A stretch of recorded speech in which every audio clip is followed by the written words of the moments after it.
don't get used to the nice lighting and the nice audio because we are venturing into the deep, dark depths of my house today, my actual house.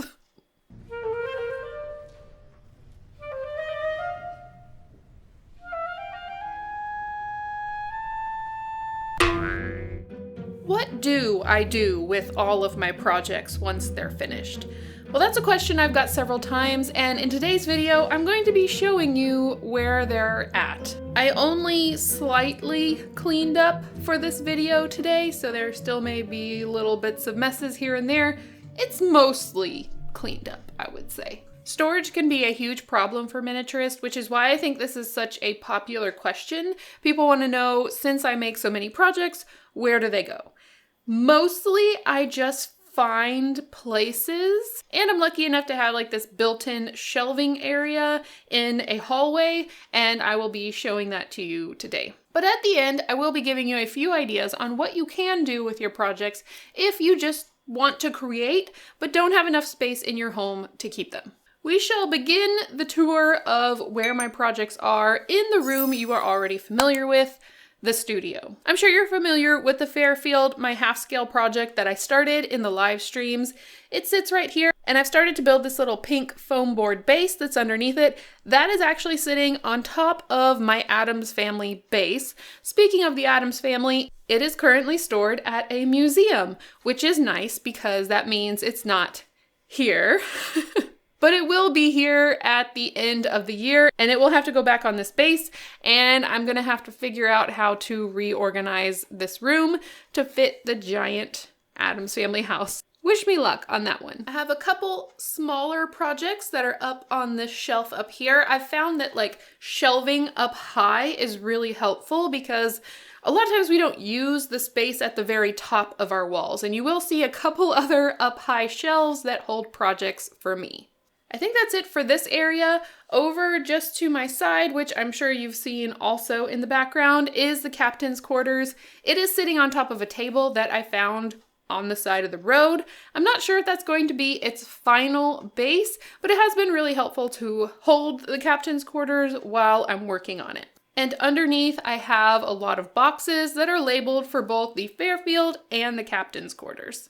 Up on the wall behind me, I have a few hanging projects. If you can hang a project on a wall, that can be really helpful because then again, it's not taking up room on a shelf. I also have a couple miniature shelves that are on the wall that just have some little miniatures that aren't in projects yet, but they're a great way to see what I have so that I can pull from them really easily when I'm in the middle of a project.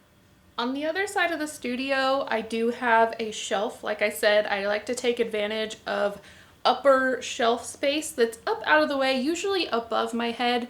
These are items that I really only need to get to occasionally, and I can just get a step stool to get up there and get them safely. You will see that I have a couple of these large white shelves in my house, and they're really cheap, easy to make yourself.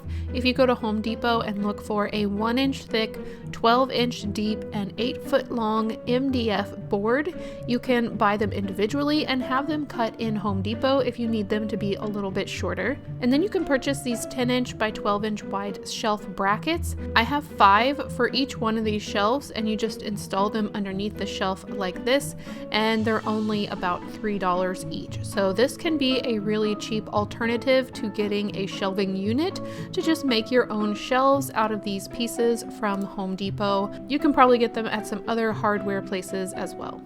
I have the cardboard house up here because I do plan to do something else with that in the future. I have a little shop that was given to me that I hope to make into something abandoned at some point. And then at the very end, I have one of my first projects that you can find a tour for on my channel. It was one of the very first videos I made, and it is a little half-scale house with a cuckoo clock up on a tree. I call it One Built Under the Cuckoo's Clock.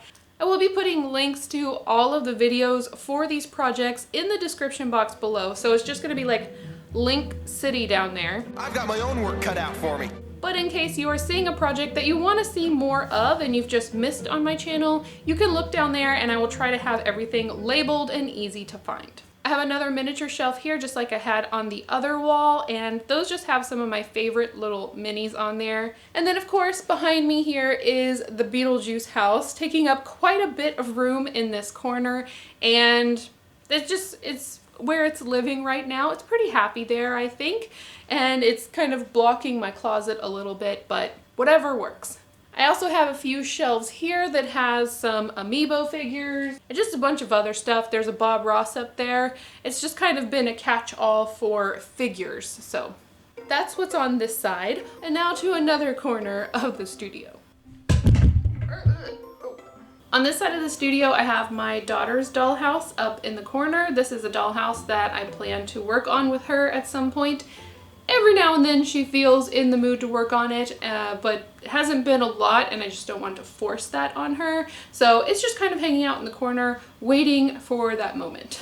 I also have a Patreon project up here. On Patreon, if you're interested, we work on a project together, and it's just kind of a casual work on it whenever you feel like it. If you want to work on it, you can. If you want to just follow along and watch, no problem. But it's just an extra fun thing that we get to do over there. I do plan to make it into a video as like an all-encompassing video to show you that project here on YouTube. I just haven't gotten to that yet. So that's that project. And then our current Patreon project is behind me, but it's only just half finished, so I'm kind of blocking it a little bit. And then if you're wondering what the rest of this is miniature furniture storage. It also has some of my camera gear and many wires. This shelf also holds all of the dollhouse workbooks for each of my individual projects. Ta-da! I need to label them. I did label them, but the labels fell off of the side, so I need to do that. And if you're interested on how I start storing things for my projects, I have these little boxes, and this one says Oz because I do plan to hopefully work on a Wizard of Oz themed miniature at some point. And I have all the miniatures saved up so far in this box because I just don't have that much. And that also gets stored on the shelf, and whenever I'm ready to work on it, I can just pull off the box and check what I already have. That's the majority of the storage in this room. However, I do have a couple bonus locations I'm going to take you to. I do have one project stored in the workroom, studio, as I like to call it. So I'll show you those real quick, and then hopefully we can get to the bulk of where my projects are stored. This is not even the bulk of it. This is just me squirreling things away wherever there's an open spot. These items are really up high, as you can tell. I can reach pretty close. There's Miss Periwinkle, and there's my two-headed turtle, and just some other figures up here, but I think they're really fun. I found these chairs. They're all handcrafted. Each one is different at a estate sale, and I just thought they were really cool, and they were made to hang on the wall. Perfect for miniatures. So they're just above my big window that's in my studio. And if you're wondering what these are, they're sound panels, so it's not too echoey in here. This is the doorway that goes into the rest of my house. So before I exit, this is kind of what I walk through. There's a few more bonus item projects over here and just other things that I've just don't know where to put, but don't want to get rid of. I don't know if you can tell, but my Oscar the Grouch spider is up here on top of these praying mantis cases. We don't have any praying mantis right now, but we still have the cases, and so he's just hanging out there. I thought that was appropriate. I did not make this ship, but I really like it, so I put it up there, and then there's a nutcracker. No explanation. At the top here, I have some Polly Pocket storage. I have a few Monster High dolls and some jars with just little bits in them. And then I have another miniature shelf over here that has some other items that mean a lot to me. And yeah, so that's this area. I think you can also see I have my book here.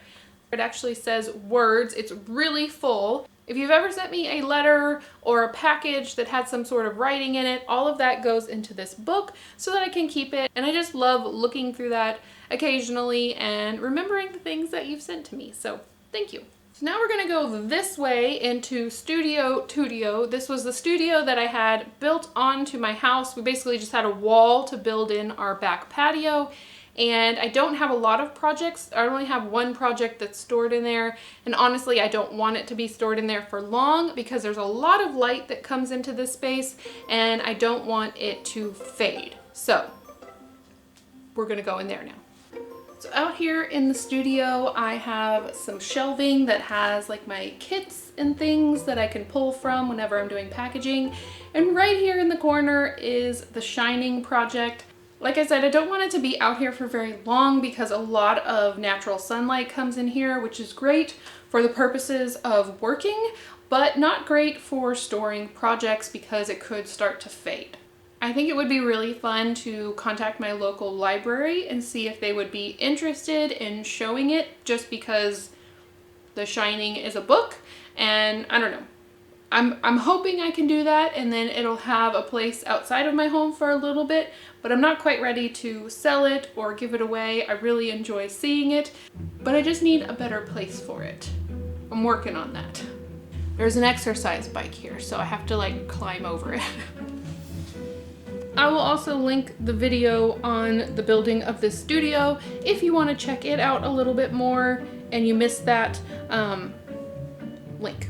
Here's where we're going to get a little bit more light pour and audio pour because we're in my house where it's a little bit darker and Mr. Technology's computer is chugging away over there, so okay. This is a recent shelf that I hung up and I wanted a place for some of my smaller projects that didn't need an entire shelf to sit on. They're just smaller. And so this is a teacup shelf. It usually holds like a plate and a cup, and it's for display purposes, obviously, Ara. But I'm going to be using it for some of my smaller projects, such as the Snails of Time. And I did this project as an Instagram collab, which was really fun. So you will not see this one on my channel, but it was a really fun project.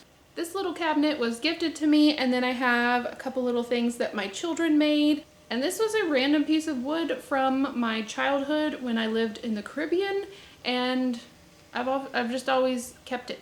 So I'm just starting to fill it up with some of the small things. I actually really don't have that many small projects, but I really need to make more small projects because I'm running out of space. Now we're going to go to even a further away, darker part of the house, which is the guest bedroom. And we actually have my sister and brother-in-law living with us at the moment. I got permission to go into their room, but I can't film much of it because it's their stuff. So we'll just show the high up shelf that has one of my projects on it. There's actually better light in here than I thought. But this is another high up shelf. As you can see, it's pretty close to the ceiling. I can still reach it a little bit easier than some of the other ones in my studio. But I have some of my larger elephants. I used to have an elephant collection. And then over here is the elbow brush bake-off project. And so it's just kind of in the corner because it ended up being pretty large because it has 3 full stoves sitting on it.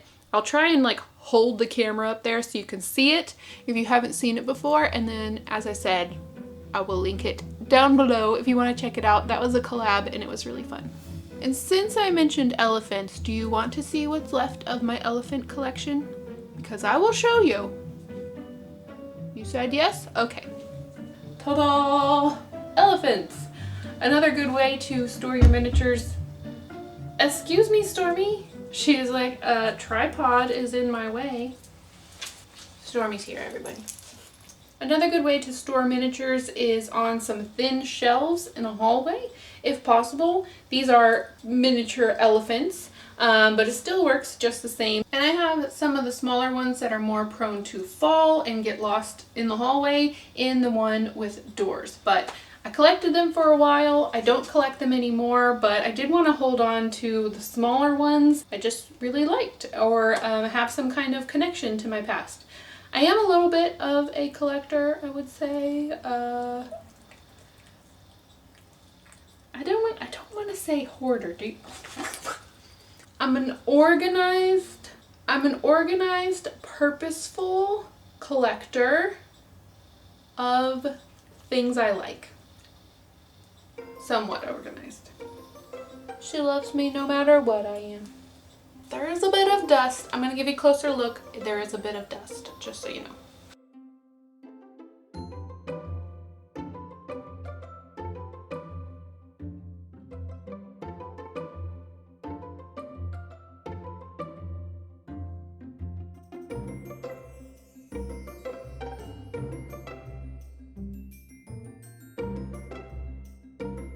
Oh, I got a lamp and it's really bright. Lamp. Oh. We have now arrived at my main storage for my medium-sized projects, and you're probably going to recognize quite a few of these. It's a built-in shelving unit that used to hold a lot of my children's books and games when they were too little to have them in their room. Now they're old enough and I don't have to worry about them choking on pieces. All of those items are in their room, and I had these shelves that I could now display some of my art. So let's get a closer look. Also, I wanted to show y'all my sign. My aunt got it for me, and I thought it was a perfect introduction to some of my creepy artwork. Also, this is Stormy's spot. She wanted to show you what a good girl she is, and that's where she sits whenever someone new comes to the house so that she can be greeted. Right? Are you a good girl? Good. Here's a little bit of a better look. As you can see, we've got two different shelf areas here. It's not really centered with this door frame, so sometimes it's kind of hard to see that there is more shelves back here. I am actually going to hand it to voiceover Era because it is quite echoey in here, and I don't want you to have to listen to that. So I'm going to give you an up-close view of these projects. Be warned that that also means you're going to get an up-close view of my dust, because dust happens. And for some of my projects, that's going to work really, really well. And for some other ones, you can really tell, especially ones that are covered with glass or some kind of plastic case. I do dust them occasionally if I'm taking them somewhere or I know someone wants to come look at the projects, but for the most part, they just kind of sit there and collect atmosphere. We'll call it atmosphere is what they're collecting. So here we go. The first project on the lower shelf is my Kraken project, and if you know anything about this, you'll know that the resin in there is still not quite cured. The next project on the shelf is my Ghost project, which has two parts, and it was really fun to figure out how to create a floating ghost look. This project is the floating airship, which I did over a series of live streams and then made a finale video where I wrote a story about what was happening to make it fly. And this final project on the bottom is the abandoned coffee shop. I have an entire playlist with many videos over this project from beginning to end. This is one of the first projects I did on my channel that just showed you the entire process. So it holds a special place in my heart. Starting from the right, this middle shelf holds my Las Vegas project, which was a challenge project where I had to use poker chips. I didn't do an entire video over it, but I do show a glimpse of it in this video. This project in the center is my chain link fence, which I made in a collab with Real Life Dollhouse Miniatures. That was really fun. And then this next project is actually not on my channel. I made this project for Jazza. He was holding a competition to take over his channel and I won, so this project was featured on his channel. This next project was a collab with Abandoned Miniatures where we both tried to recreate an abandoned scene. And this is a project that my children made for me one Christmas. My oldest child designed, they found all the pieces and put it together, and so I really love this one as well. And those are all the projects you'll find on the center shelf. Let's go up one more level to the top shelf so you can see the last projects I have stored in this area. This is my gargoyle project that I did for the YouTube Artist Collective collab, and it does hang on the wall and light up, but I also like showing it on the shelf here. The project next to it was a collab with Chantal from Raven Minis, and it was another challenge where I had to use buttons, and I used 50 buttons in this scene with an alchemist. The next project, which is up a little higher on the right, is my Alice in Wonderland book nook, which was a collaboration with Miss Minnie Life, and that was really fun. It was fun to play with the perspective on that one, and it's still one of my favorites, and I still need to finish the outside. This Trojan horse, which I made out of popsicle sticks and craft sticks, was done for a competition, which I did not win, but it's still one of my favorite projects, and there is a video over it. And this last project up on this shelf was a collab with Next Gen, where we sent each other extra supplies that we didn't have use for, and then we had to come up with a project to use them for. And these are all the projects you can find on the upper shelves in this hallway, and I do still have another shelf at the top, but it's kind of short and it's holding all of my grandmother's Shakespeare books, so I'm not sure if I'm going to put anything up there yet. I do have one other project that's taking up space in my house, but I'm not even going to show a blurred out version of it. I'm just not even going to tempt you or me with it because I can't even touch it or work on it until 2024. I have way too much going on, but it's awesome and I'm so excited, so stay tuned for that. And I will, believe me, I will show it to you when we get to that point. I hope you enjoyed that tour of where my projects are. I think the consensus that I have found is put shelves really high up. I didn't realize how much I had done that, but really I do have things up on a lot of high shelves because it's just up out of the way, and high up on the wall is a really underutilized space. Now, if you're wanting to get into miniatures and you say, Aira, I don't even have close to that amount of storage space, I totally understand. There are a few other things you can do. You can work in smaller scale. I've started enjoying working in half scale, and honestly, this house is going to take up a quarter of the room that the Beetlejuice house is going to take up. So you can work at a smaller scale. Some people also work in quarter scale, which is even smaller than this. And there's even 144th scale, which is super tiny for you adventurous types. So that is definitely one option. Another thing you can do is only work on room boxes. I do a lot of doll houses, which are huge and take up a lot of space. And when the Addams Family house comes back, it's gonna be fun to figure out where everything's going to go. But I do feel like after the Beetlejuice house is done, I am going to spend some more time doing smaller scenes and room boxes and really focusing in on the details and not overwhelming myself with a gigantic house for every project. Another option is to make miniatures as gifts or items to sell. So you still get the enjoyment and the creative boost of working on miniatures and creating a scene. And you can take plenty of pictures and hold on to those, but then you can give them away as gifts and then you can see them in other people's homes. Or someone else can have the enjoyment of buying one of your pieces when they really themselves aren't that creative or don't want to put in the time it takes to make a miniature, but want to own one for themselves. Making book nooks is another good way to do it because they kind of slide in between books on a shelf. They're usually pretty compact and small. So there are a lot of different ways that you can go about working on miniatures, continuing to grow your craft and continuing to learn and not having to keep everything. So let me know if you have any ingenious ways that you keep your miniatures at bay or compact, or maybe you incorporate them into your everyday living. Maybe they're designed into your bedside table. Who knows?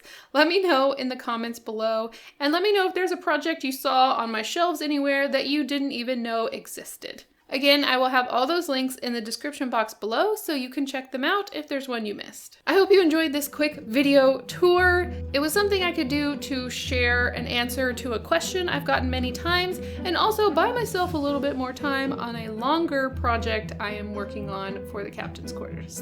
So I can't wait to share that with you next time. I hope you all have an amazing day and I will see you in the next one. Bye.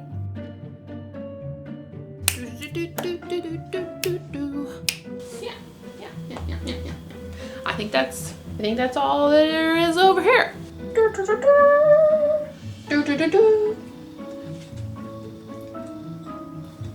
done. We're done. No, we're recording. And as I said, it's kind of... That is not my stomach. That is some electrical equipment over here.